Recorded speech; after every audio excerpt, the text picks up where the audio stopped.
Let me start with a number that should make you pause. 98%. That's the percentage of your email subscribers who will never book a discovery call with you. Not because they don't need help, not because your coaching isn't valuable, but because your emails aren't doing the job they need to do. Here's what the data shows. According to Stella Fair's coaching funnel research and Unione industry benchmarks, the average coach converts only about 2 to 5% of email leads into discovery calls, but the top 10% of coaches, they are booking calls at 21 to 30%. That's a huge gap. 6 to 10 times better results. And it's not because they have a completely different audience. It's not because their offer is magically better. A lot of the time it comes down to one thing: their email sequence works. So if you have 1,000 subscribers on your list right now, statistically maybe 20 of them will ever get on a call with you.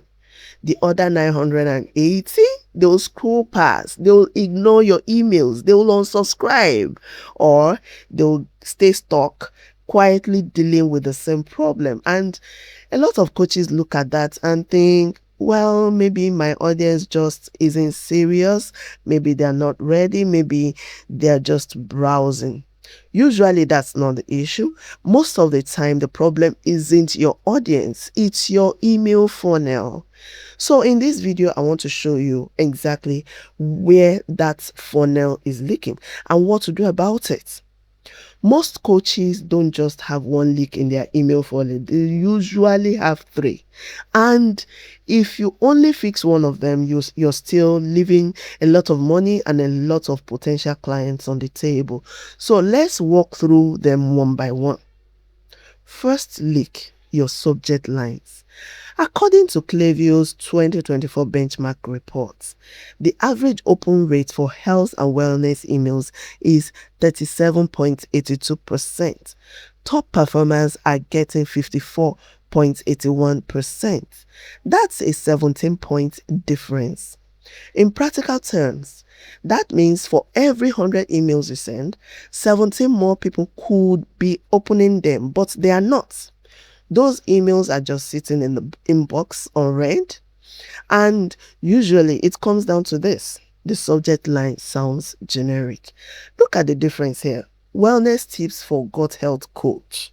That sounds polished, but it doesn't sound personal. Now, compare it to still bloated after every meal. That sounds like an actual thought your reader is already having. That's the difference. The second subject line uses voice of customer language. It reflects the way your audience naturally thinks and talks. And when people feel like an email is about them, they're much more likely to open it. So yes, better subject lines matter. But even if people open your emails, you still have leak number 2. The second leak is click-through rates. Again, using Klaviyo data, the average click rate in health and beauty is just 1.05%. Top performers are at 3.63%. So even when someone opens the email, almost nobody is taking the next step. Why? Because the content isn't creating enough emotional movement. A lot of coaches write emails that are technically helpful.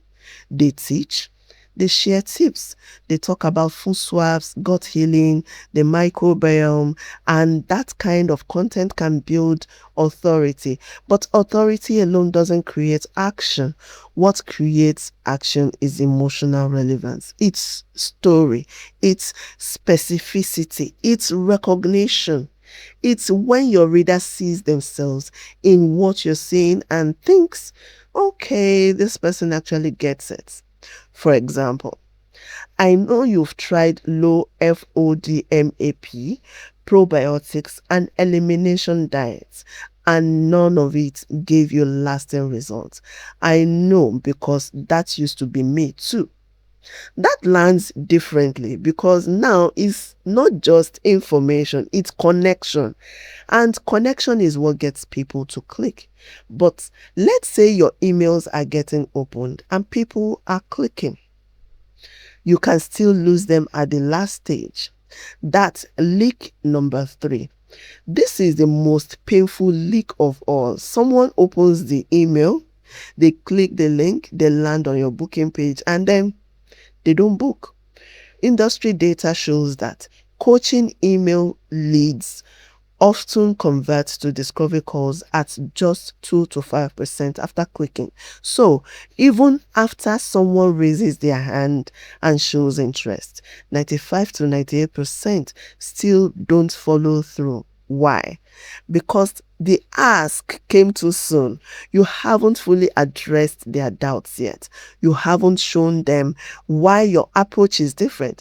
You haven't helped them believe that this might actually work for them. And if you work with a high skepticism audience, especially in gut health, this matters even more.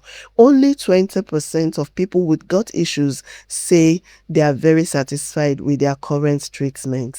That means most of your audience has already been disappointed by doctors, by diets, by supplements, by advice that sound good and went nowhere. So when they see book a discovery call, they are not just hearing an invitation, they are also hearing the possibility of one more thing that won't work. That hesitation is real. And if your email sequence hasn't built enough trust before they ask, they'll leave. So how do you fix all 3 leaks? You don't just write more emails, you build the right sequence. Here is the 5 email sequence I use to move skeptical subscriber from "I'm not sure I trust this" to "okay, I'm ready to book." This isn't theory, it's the structure I use when writing for gut health coaches, and each email has a specific job. The first email is not about selling. You're not pitching your program. You're not pushing your core. You're not trying to prove how smart you are. You're showing your reader that you understand what their life actually feels like.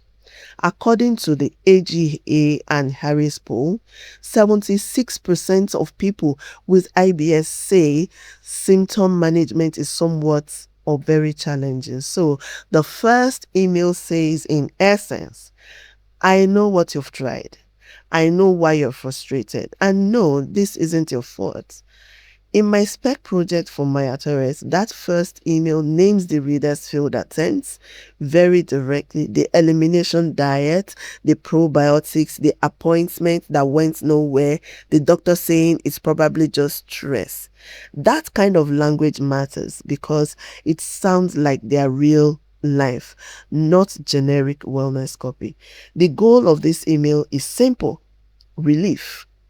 That moment where the reader thinks, finally someone gets it, and the CTA is small. Just reply if this sounds familiar. That's it. A low pressure micro commitment. Email 2 is about restoring hope. AGA data shows that 72% of people with gut issues struggle to plan activities because their symptoms feel so unpredictable. So this is not the moment to tell them to overhaul their entire lifestyle. Instead, you give them a few small practical wins. 3 simple habits, each one doable in under 10 minutes. No extreme restriction, no overwhelm, and ideally, you explain why each one helps so it feels grounded and credible.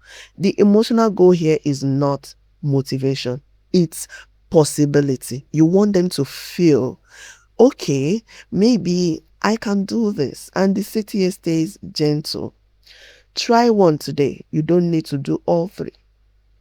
Email 3 is where trust really starts to deepen.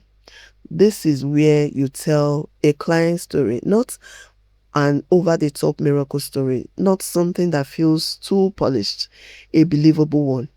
Maybe she spent 3 years trying different protocols. Maybe she saw two different practitioners and still felt dismissed. Maybe the breakthrough came when she stopped guessing and started looking at patterns. That story matters because stories create identification.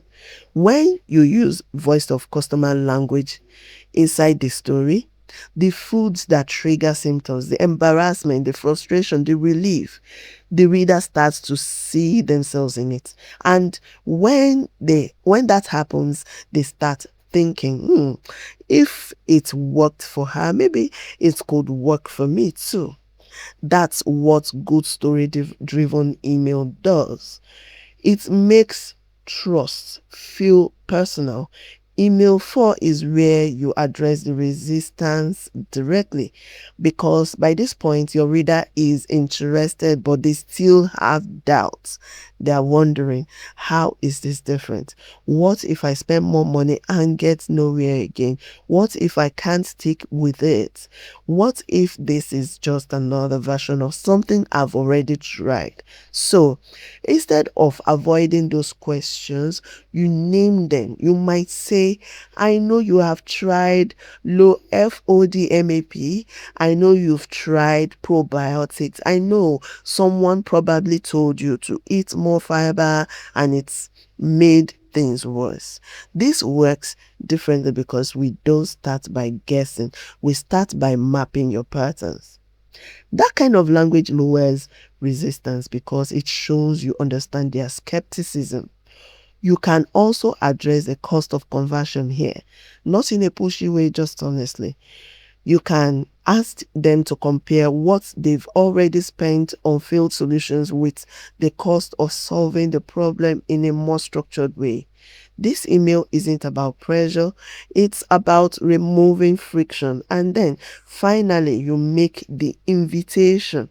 This is where you ask for the call, but you do it without pressure tactics. No countdown timer, no fake scarcity, no only 3 spots left, especially with a skeptical audience. That kind of urgency can actually reduce trust. In one of my spec projects for a $1,200 coaching program, the final email starts by helping the reader look honestly at what they've already spent on things that didn't work. Then it introduces the price. Then it makes the fit clear. This is for you if you're tired of guessing and you want a real process. This is not for you if you're looking for a quick fix. And the CTA is simple. Book a free 20 minutes call. That's it. In the strategy note for that email, I wrote no countdown timers, no scarcity language. Remove urgency increases Removing urgency increases trust with a high skepticism audience. And that's really the point of the whole sequence. 5 emails, no hard sell, no theatrics, just trust, clarity, and a low pressure invitation. Now, let's look at the math, because this only matters if it changes revenue. Let's say you're a gut health coach with 5,000 email subscribers at an average open rate of 38%. That gives you 1,900 opens. At a 1% click rate, that's 19 clicks. At a 2% booking rate, that turns into 0.4 calls a month. In other words, basically nothing. Now let's improve the funnel.